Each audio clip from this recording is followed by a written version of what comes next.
Maya's heart slammed against her ribs as she shoved through the crowd at Eclipse, Seoul's most exclusive underground club.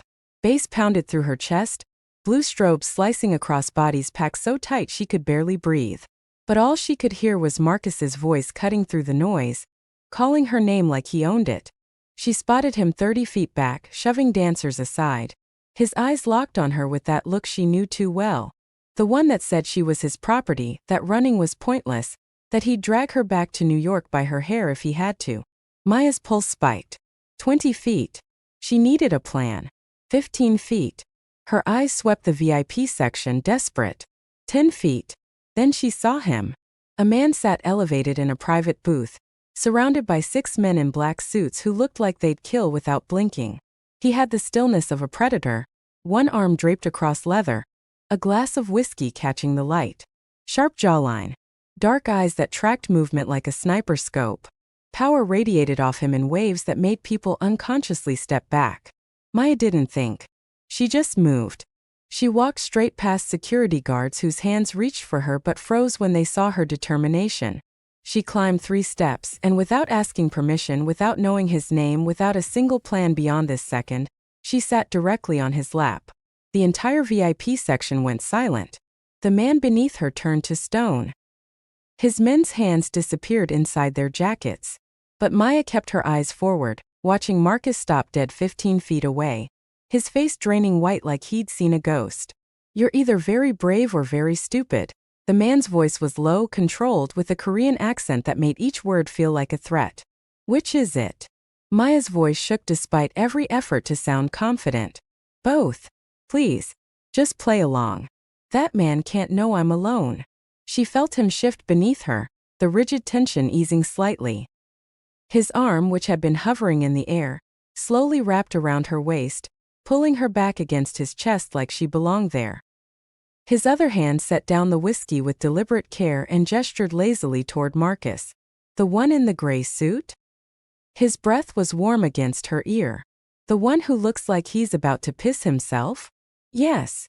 His fingers traced a slow, possessive pattern on her hip that sent electricity racing up her spine. But when his eyes lifted to Marcus, they were absolute zero. He said something sharp in Korean to the man with a scar slicing through his eyebrow. Scarface moved immediately, descending the steps like death in a suit. Maya watched Marcus stumble backward, his anger transforming to terror in real time. He said something she couldn't hear, then turned and ran, actually ran, shoving people out of his way to reach the exit. Maya released a breath that felt like it had been trapped in her lungs for days. "Thank you. God.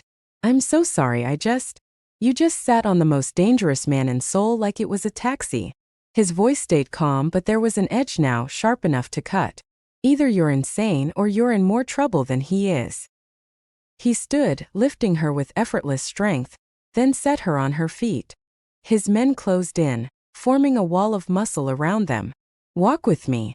Or my men carry you. Your choice." Maya's relief curdled instantly. "I should go. I've caused enough. You involved yourself in something the moment you touched me without permission."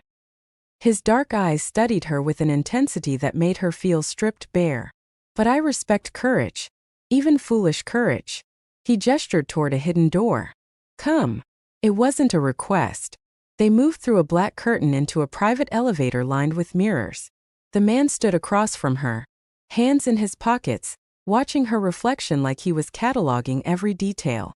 Maya caught sight of herself and barely recognized the woman staring back. Box braids pulled tight, red dress clinging to curves she'd finally gained back after starving through her relationship with Marcus. When had she become this person? This desperate woman who sat on strangers in foreign countries? "Stop spiraling," he said without looking at her directly. "I can hear you thinking from here." "You can't hear thinking. I can hear panic. It sounds like rapid breathing and clenched fists." Now he looked at her, really looked at her. "You're safe. For now." The elevator opened into an office that screamed power. Floor-to-ceiling windows overlooking Seoul's glittering skyline. Minimalist furniture, all sharp edges and dark wood. A bar cart with bottles that probably cost more than her entire apartment in Brooklyn. He moved to the bar, poured 2 whiskeys without asking, handed her one. "Sit." Maya stayed standing. I don't even know your name. A ghost of a smile touched his lips. Park Jin-Woo. And you are? Maya Washington. She took the glass but didn't drink. Her hands were shaking too badly. Look, I really am sorry about downstairs. My ex has been following me since I landed 3 days ago. I panicked. Your ex? Jin-Woo pulled out his phone, tapped something. The wall screen illuminated with photographs that made Maya's stomach drop through the floor. Marcus. Meeting with Asian men in expensive suits. Exchanging folders outside buildings she didn't recognize. Shaking hands with people who looked like they killed for a living. He's been asking questions about you. Jin-Woo said casually, like discussing the weather. In places he shouldn't be asking. My associate has been tracking him for 2 days. The scarred man entered, and Jin-Woo spoke rapid Korean. More photos appeared on screen. Maya's blood turned to ice. She recognized the logo on one building immediately. No. The word came out strangled. That's impossible. Jin-Woo's expression sharpened. You recognize something. I'm here for a business deal. With Nexus Technologies. Maya's voice rose despite her efforts to control it. Their CEO wants to license my security software. $2 million. I vetted them for months. It's legitimate. It's clean. Jin-Woo and Scarface exchanged a look. Then Jin-Woo laughed, but it was the coldest sound Maya had ever heard. Kim Sang-hoon launders money for the Cheongryong gang. Your clean deal? It's how they'll move hundreds of millions in drug money through legitimate tech acquisitions. The room tilted. Maya grabbed his desk to stay upright. What? What does your software do? Jin-Woo moved closer, studying her face. Security encryption for financial networks. Her mind raced, pieces clicking together in ways that made her want to vomit. It can access encrypted banking systems, create backdoors for monitoring transactions without. She looked up at him, horror dawning. Oh God. Could steal millions. Launder money through clean transactions. Make everything untraceable. And in the wrong hands? It's the perfect money laundering tool. Maya's voice cracked. Marcus knew. He knew what I was building before I even came here. Jin-Woo nodded slowly. He made a deal with Cheongryong. Information about you and your software in exchange for protection and a percentage. They'll use your work to clean their drug empire. Why are you telling me this? Maya backed away from him. Why do you even care? Because Cheongryong killed my sister 5 years ago. Jin-Woo's face remained perfectly composed, but something flickered in his eyes. Raw pain there and gone in a heartbeat. She was 23. A schoolteacher. Wrong place, wrong time during a hit outside a restaurant. His voice went flat. I was inside 10 feet away and I couldn't save her. He picked up his whiskey, downed it. I've spent 5 years waiting for the right moment to destroy them. And then you walked into my club and sat on my lap and handed me that moment. Maya's heart pounded. I'm not your revenge plot. No. But you're dead if you walk out of here alone. Jin-Woo's eyes locked on hers. Cheongryong will kill you the second they verify your software works. You're the only loose end they can't afford. Then I'll cancel the meeting. Fly home tomorrow. They can't. Marcus has your laptop, Scarface said in English, his accent thick. He stole it in New York, yes? Before you came. Maya's face went pale. She'd thought it was just jealousy when Marcus took it 2 weeks before her flight. She'd restored everything from cloud backup. But he had her files, her codes, her prototypes. Everything. 2 choices. Jin-Woo moved directly in front of her, close enough that she had to tilt her head back to meet his eyes. Walk away now. Marcus hunts you forever. And Cheongryong finds you eventually. 6 months, maybe a year. He paused. Or let me handle this. Both of them. Why would you help me? Jin-Woo reached out, tucked a loose braid behind her ear. The gesture was surprisingly gentle for a man who looked like he could snap her in half. You walked into my world without fear. Sat on my lap like you owned it. His hand lingered near her cheek. That takes courage I haven't seen in years. He stepped back, breaking whatever spell had formed between them. Besides, I told you. I want Cheongryong destroyed. You're my opening. Every instinct screamed at Maya to run. But another part of her, the part that had survived Marcus's abuse, the part that had built a software company from nothing in a tiny Brooklyn apartment, Knew he was right. Running wouldn't save her. What do I have to do? Jin-Woo's smile reached his eyes this time. Trust me. Maya woke in a bedroom that looked like it belonged in a magazine. White sheets, massive windows overlooking Seoul, furniture in shades of gray that probably cost more than her car. For a disorienting moment, she forgot where she was. Then it crashed back. The club, Jin-Woo, the photos of Marcus, the Cheongryong gang. Good morning, Miss Washington. Scarface stood in the doorway with coffee and fresh clothes. Boss says eat. Big day. The penthouse was stunning. Maya walked through it in a daze, taking in modern art and views that stretched forever. Jin-Woo sat at a massive dining table, reading a tablet, dressed in a white shirt with sleeves rolled to his elbows. He looked up when she entered. Sit. We have plans to make. Over breakfast, Jin-Woo laid it out. Maya would stay close to him for 3 days while his people investigated Nexus and tracked Marcus. They'd make public appearances together. Send a clear message that she was under his protection. No one touched what belonged to Park Jin-Woo. I'm not some princess who needs saving, Maya said, pushing rice around her plate. Jin-Woo leaned back, studying her. No. You're a woman who sat on a mafia boss without permission. That's why you're still breathing. He sipped coffee. But if you want to survive, you do things my way. And what way is that? Stay close. Trust my men. Don't do anything stupid. His eyes glinted. Can you manage that? Maya wanted to argue, but she was drowning here. 3 days. Then what? Then we end this. Jin-Woo took her everywhere that first day. To a business meeting at a high-rise where he owned 3 restaurants. Maya watched him transform from the cold, dangerous man she'd met into something almost charming as he negotiated contracts in rapid Korean, laughing at jokes she didn't understand. But every few minutes his eyes would find her across the room, checking. Later, at a boutique in Gangnam, the staff treated him like royalty. He sat in a leather chair, watched Maya try on outfit after outfit. When she stepped out in a black dress that hugged every curve, Jin-Woo's jaw tightened. That one. I can't accept. You're under my protection now. He stood, walked over, adjusted the thin strap on her shoulder with careful fingers. When people see you with me, they need to believe you're mine. Even temporarily. His touch lingered. Understand. Maya's breath caught. What does that mean? Being yours. Jin-Woo's lips curved into something dangerous. It means they'll think twice before touching what I've claimed. That evening, he took her to a charity gala at a luxury hotel. Maya walked beside him in the black dress, his hand possessive at the small of her back as they moved through the crowd. She noticed how people parted, how men bowed slightly, how women looked away.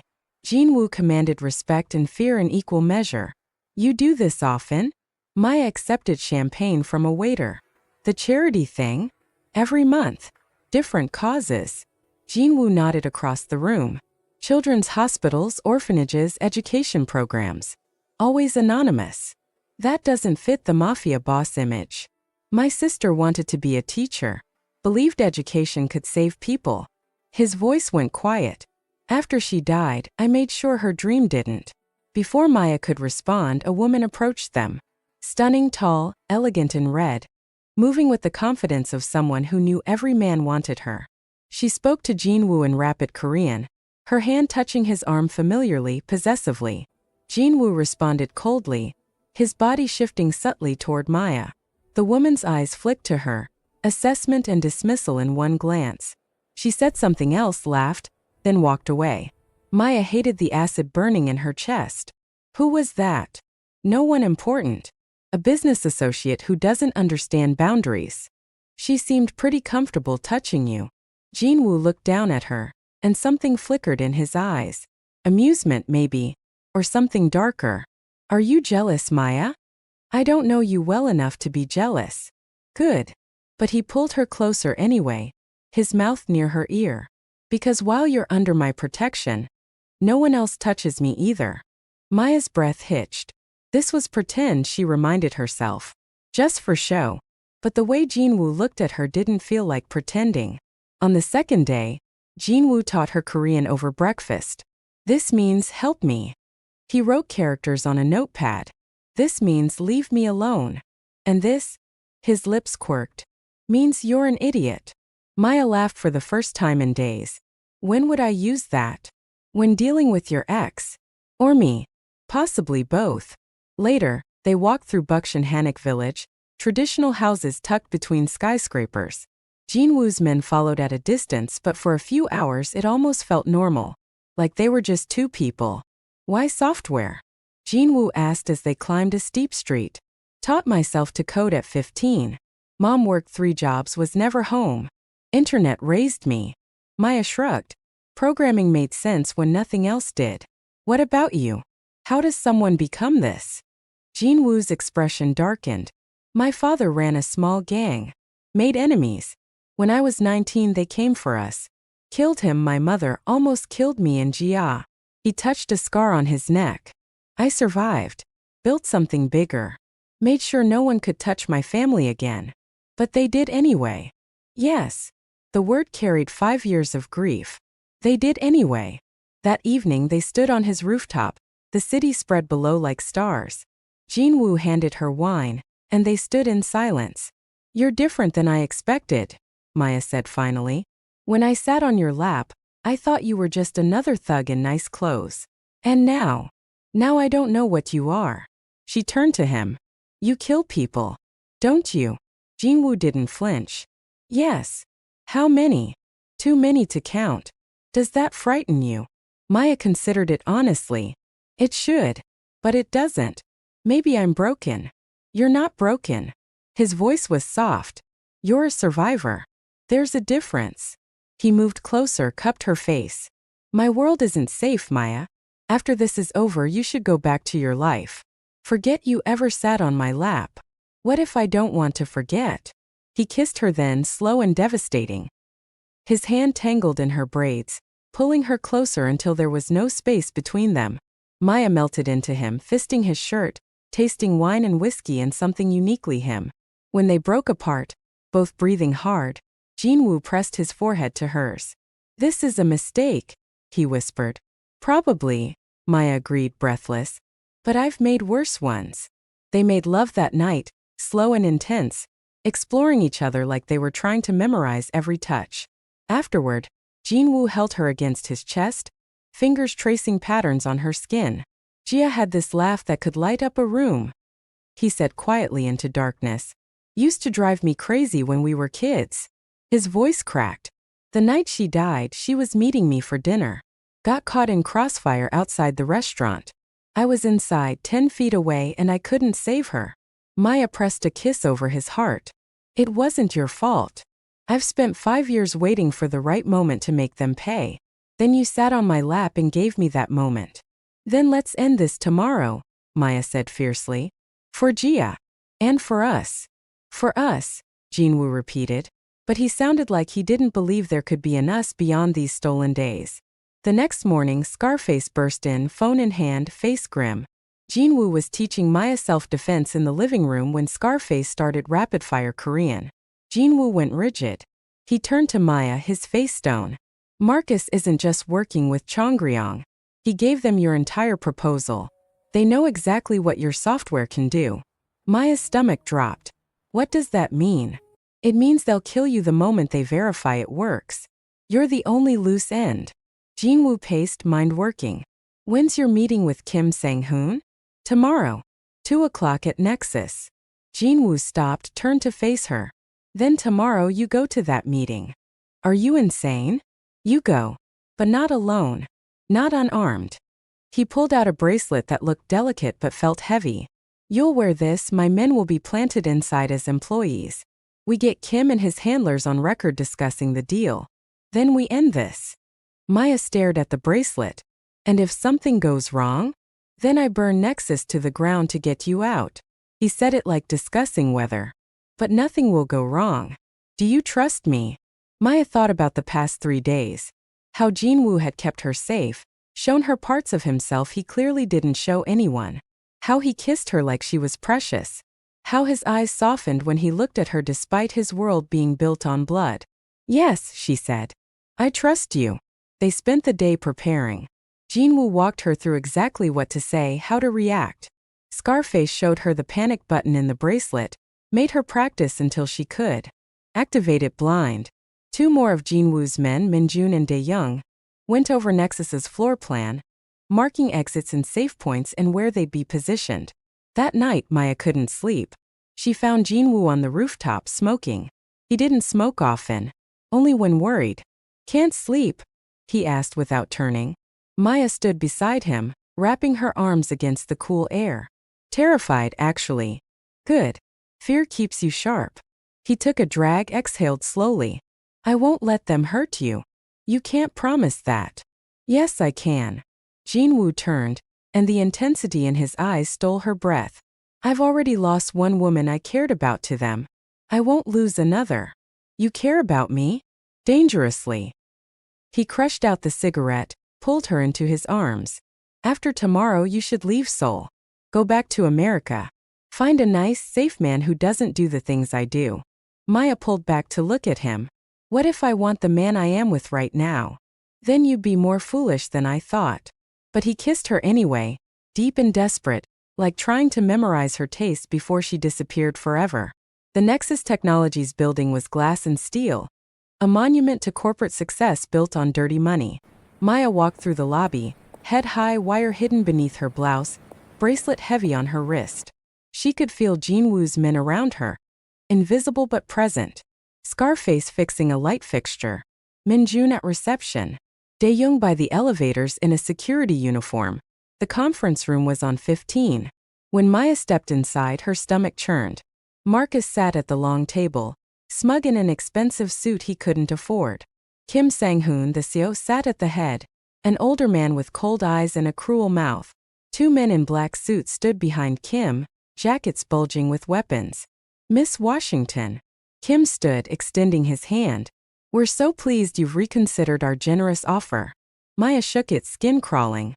"I want guarantees, legal protections, and I want Marcus out of my life. Permanently." Marcus leaned back, smirking. "Baby, once this closes, you won't worry about anything. We'll both be set for life. Just like I promised." "Don't call me baby." Maya's voice could cut glass. She sat across from him. "I'm not yours. I never was."